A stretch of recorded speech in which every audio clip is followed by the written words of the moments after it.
dell'Under 18 regionale ha detto che Schio Sport e Sil Volley, Sisley a parte, sono le squadre più forti della categoria al maschile. E alla finale regionale, giocatasi all'Arsenale di Venezia, loro non ci sono arrivate a caso.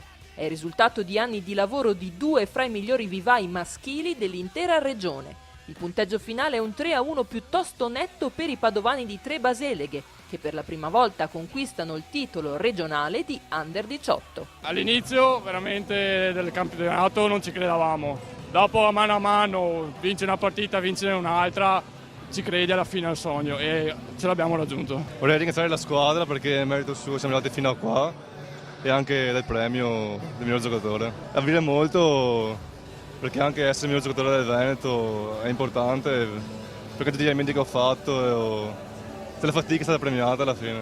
Ma questi ragazzi li riconoscete? Già campioni regionali in Under 16 e per alcuni addirittura uno scudetto in Under 14. Under 16 hanno vinto la metà, qualcuno di loro ha vinto anche lo scudetto nazionale Under 14 nel 2005, però questa è una squadra che non molla mai, proprio come per tradizione il Silvelle.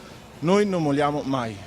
Il Sil Volley penso ormai sia di pubblico dominio, è arrivato terzo nel campionato di B1 arrivando ai playoff e poi naturalmente cedendo le armi a squadre molto più attrezzate e forti di noi, ma per sua tradizione il giovanile non muore mai e non molla mai. Questo è chiaro un esempio di quello che vuole essere la società Sil Volley. Sicuramente nei programmi della società c'è il passaggio in qualcuno nella prima squadra.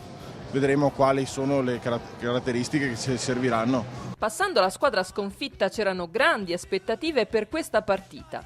Schio rimane formazione di alto livello ma non vince la finale regionale. Una finale brutta, e abbiamo giocato male e loro hanno meritato di vincere. Non è andata bene la ricezione e anche la difesa. Loro avevano un bel apposto, non siamo mai riusciti a fermarlo e ha fatto la differenza. Ci aspettavamo di vincere e di andare finale fino alle nazionali perché il nostro risultato non è stato quello che volevamo proprio e tristezza di tutta la squadra.